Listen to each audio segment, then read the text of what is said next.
Hi everyone, welcome back to the garden. Yes, we're now heading well into June. Midsummer is just days away.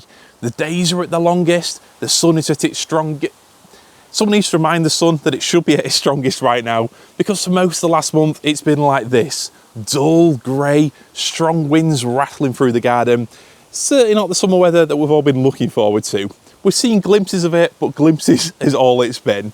Today's video, I want to share with you some of my summer planting, which has actually been planted out over the last week or so. The latest I've ever done it. Usually it's out early to mid-May, potentially late May if it's a late frost coming. But this year, I can't really blame any late frost or anything. It's more down to my lack of organisation and free time. But over the past week or so, I've got some summer plants in the ground.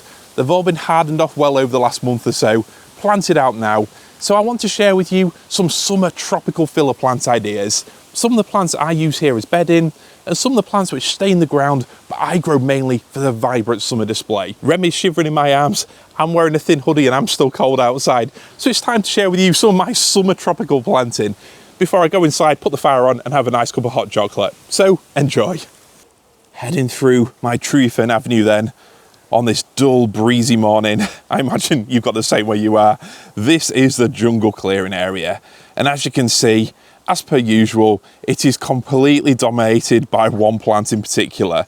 That plant is none other than Gunnera cryptica, or manicata as you may know it. Well, we recently found out to be a hybrid. This plant is tough, vigorous, and just look at the size of those leaves. Yes, it's easy to keep banging on about it, but that leaf there is well over 2 meters across.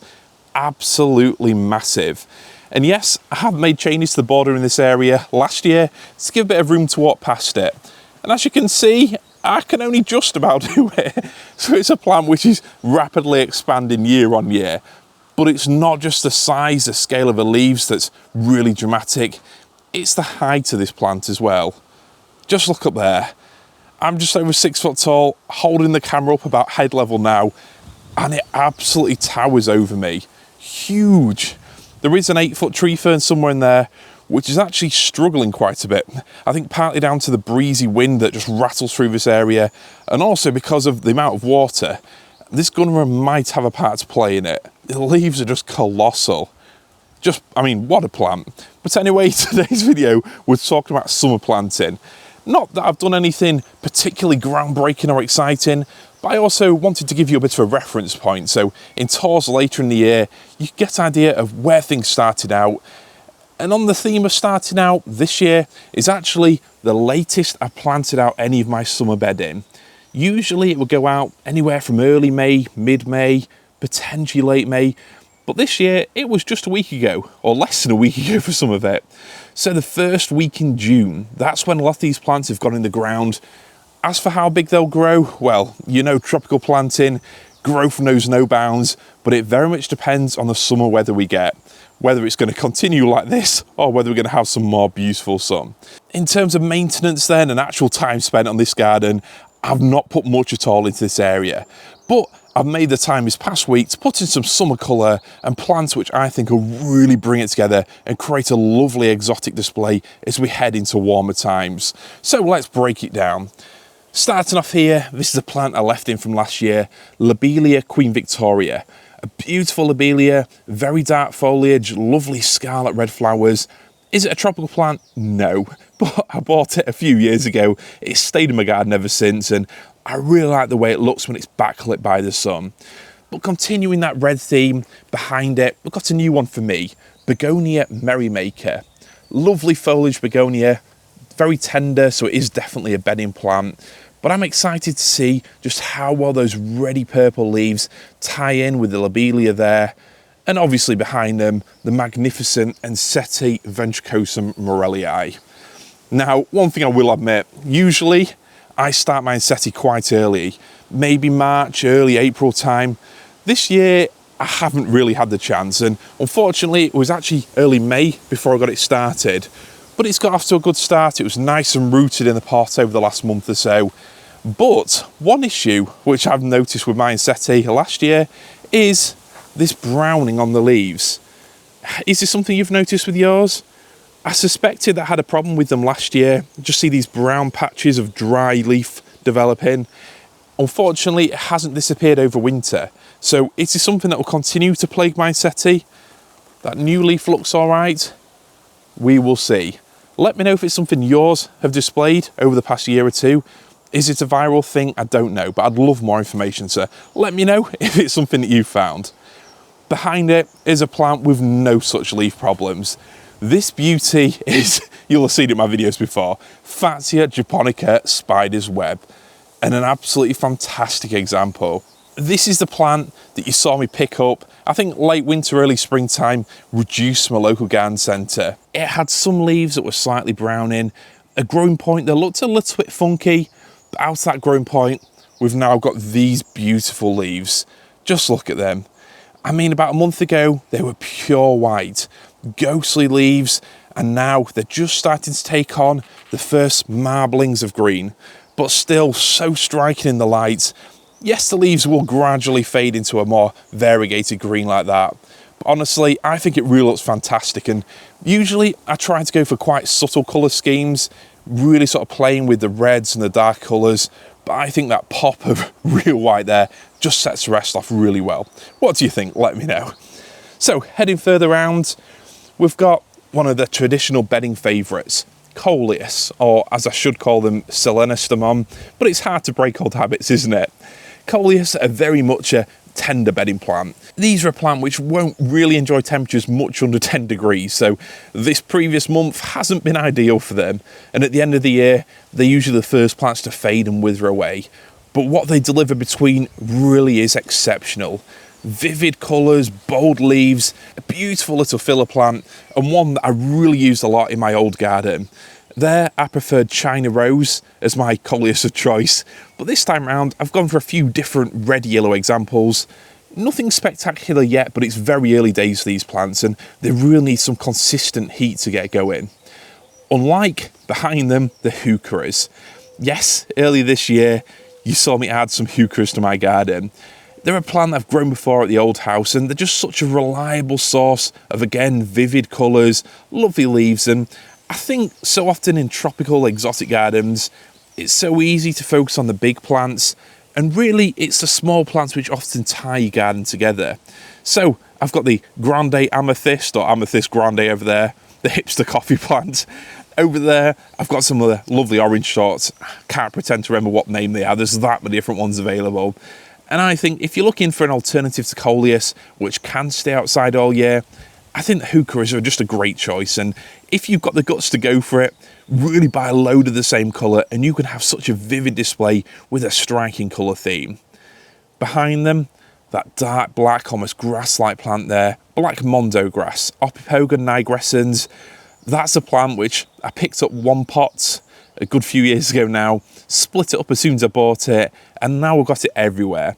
It's a great plant for just putting in the ground when you plant a palm or something. It spreads around, does its thing, and I think it creates a really nice contrast, an almost tropical contrast with the bright bold Heucheras and Coleus in front.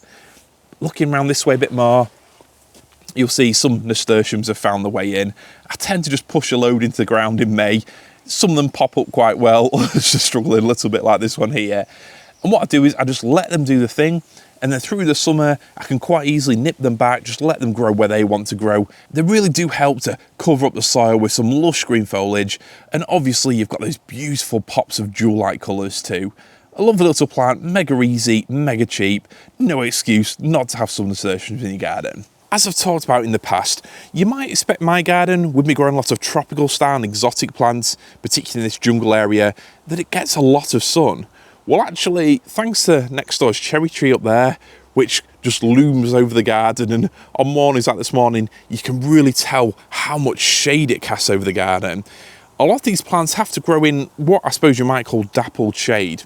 So when it comes to summer colour, yes, I can grow cannas, gingers, plants like that, which we'll see shortly, but you might as well plant things which really grow well and thrive in the conditions. And this plant here, Begonia grandis Sapporo, is one of them. Last year, I was really impressed by the plain, standard, common Begonia grandis.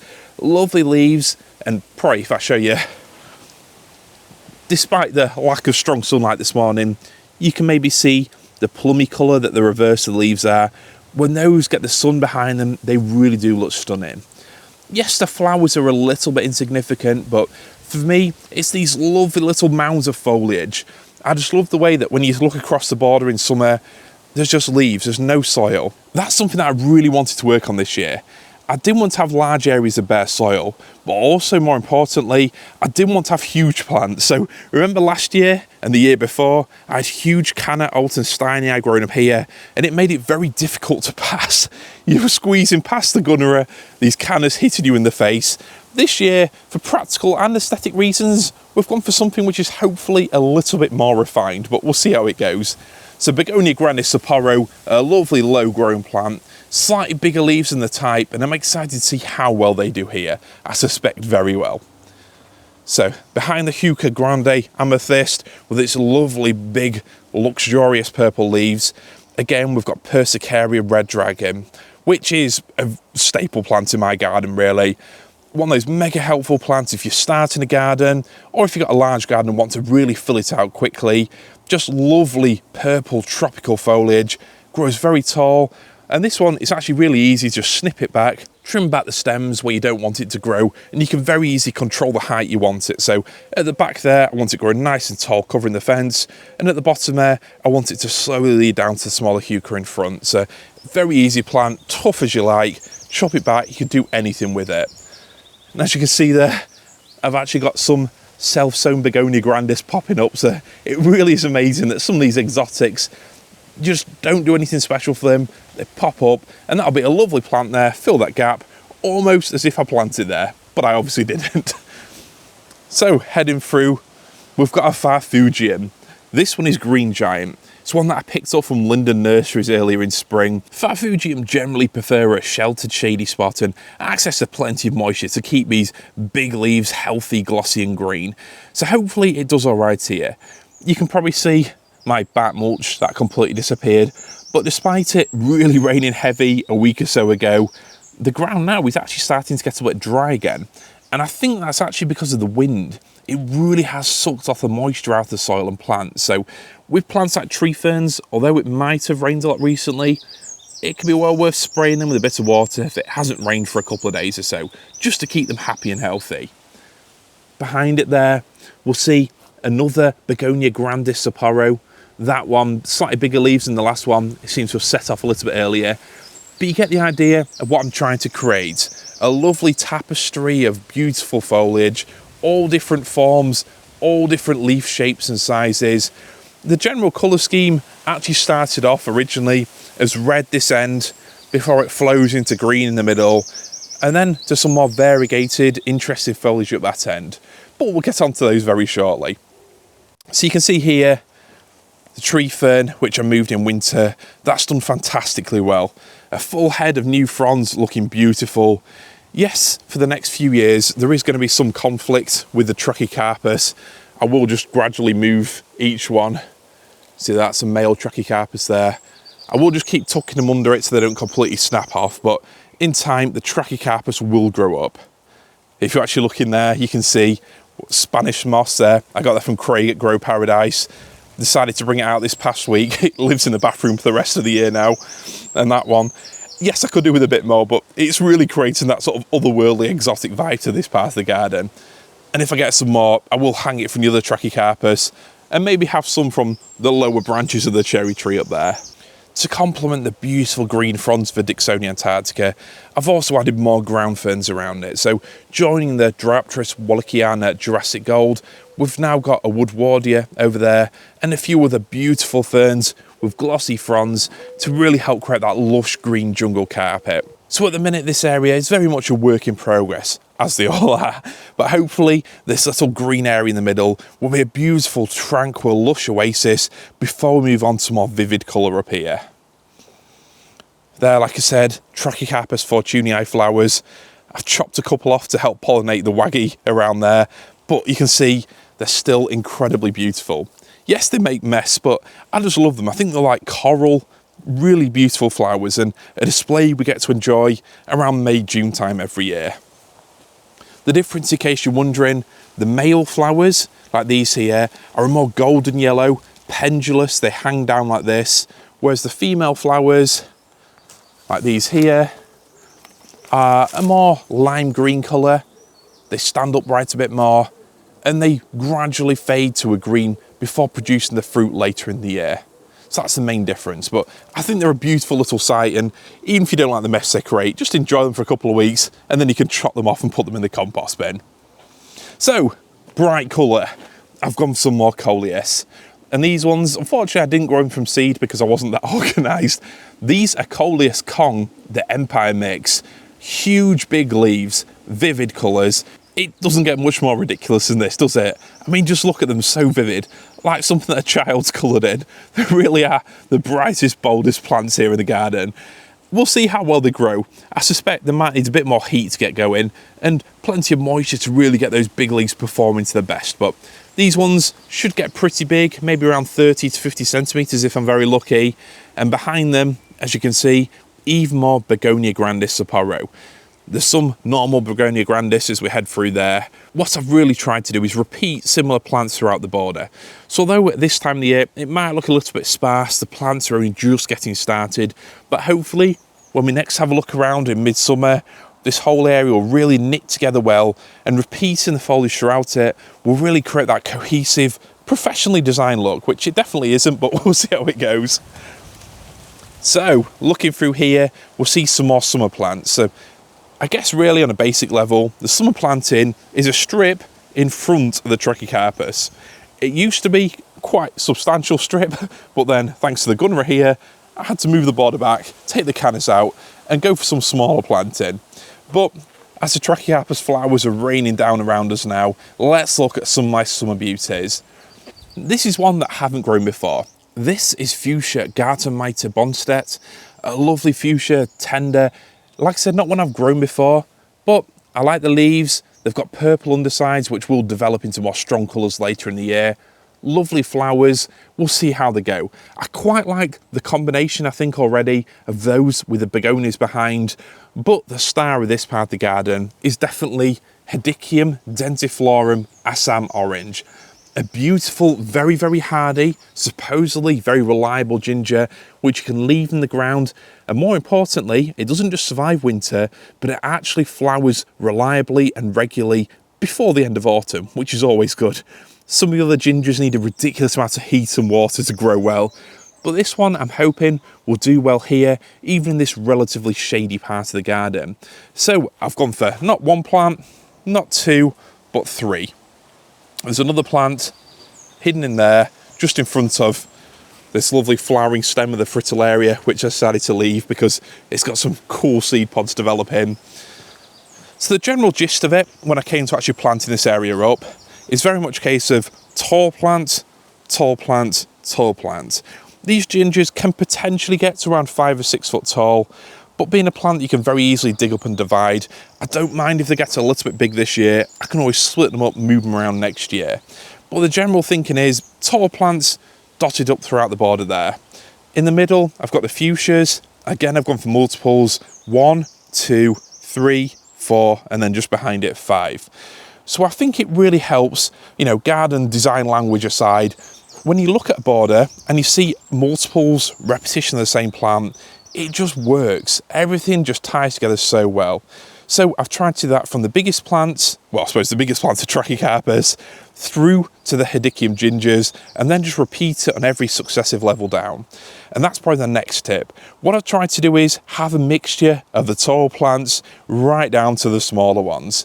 So it's very tempting when you start off with this style of gardening, and I know I absolutely fell for this. You want to grow every giant plant, ricinus, cannas, all the big beasts that grow to 6 foot tall. But I think as you get into it a bit more, you start to develop a love, a passion for the smaller plants as well, and realise that having a bit more balance in your display really helps tie the whole thing together more. So this year I've got the fuchsias creating that kind of mid-tier, and then lower down, these actually overwintered from last year, not the nettles, but the eucomis, those bulbs. They never really do too well in this spot here, but we'll see. I think really they need a bit more sun than I can give them here, but behind them, I've got the Nasturtium. So even if the eucomis really failed to be spectacular this year, we'll still have a lovely carpet of those bobbing little green leaves and those lovely vivid flowers later in the year. More Coleus Kong, And as we push through, you'll see some like original Heuchera plantings there, still looking fantastic. And that one is actually a variegated one that I chose to really mirror the larger Fatsia japonica spider's web here, which haven't grown as fast as the plain green Fatsia japonica. That's something that I should have mentioned in some of my previous videos, but they're still growing well, and every single spring they push out a beautiful flush of these leaves. They are getting on though, getting to 5.5 foot tall now, so they're really doing well, I suppose. But pushing through, you'll see the summer planting this year does look a little bit sparse perhaps. Just a couple of futures, and I'm really relying on a lot of the plants which stayed in the ground to bring a lot of my impact. So this year I know I don't have the time for a full-on tender tropical display. It's very much a case of having the plants in the ground, which do the thing every year, and then choosing a few key summer exotics and other bedding plants to really set the whole display off. I added a couple more Salvia Amistad. The others that I had in the garden have just slowly disappeared. They're not a plant which is completely hardy for me here. And yes, I could have taken cuttings, but I didn't. So I've added a couple of those there, where I'm hoping the beautiful vivid blooms will really tie into the colour of the Persicaria red dragon, which you may notice have received what I suppose I could call a Chelsea chop, but it's a little bit later this year. What I find is, especially in these early springs where we don't get any late frosts, they just grow so rapidly. So rapidly, in fact, that over here, the purple fantasy, that's how much I chopped off them a couple of days ago. They were spilling over the path, which does look beautiful, but I have to chop it back now so it reaches that same point in a month or so. You don't have to be as drastic as that, but it really is a case of every couple of months in summer, if you want to keep the height of them down or they're getting a little bit leggy and lanky, just chop them back a little bit and they'll regrow before you know it. So tough, so fast growing, and also so beautiful as well. Those lovely chevrons in the leaves there really do bring so much to my garden here. So there we are. That is a look around this jungle clearing area. As you can see, once again, the Gunnera is definitely bringing the main drama and leafy volume to the area. And once again, it's also threatening my ability to get down the garden. But I'm pleased to note that the extra width I've given this clearing area now has been absolutely worth it. That was phase 1 of the changes I made last year. And phase 2 should introduce some more low-level planting and to really create a more balanced, I guess beautiful planting. That is very much underway. But I hope with the addition of more Begonia grandis, those gingers and fuchsias up there, I will have the balance between a beautiful tropical summer display, lovely colours, vivid foliage, and also the ability to walk from one end of my garden to the other, which is quite important. What's grown well in your garden so far? What plants are you trying out for the first time this year? Let me know in the comment section below. I'm always intrigued to hear. Thanks all for watching, and I'll see you all next time. See you later.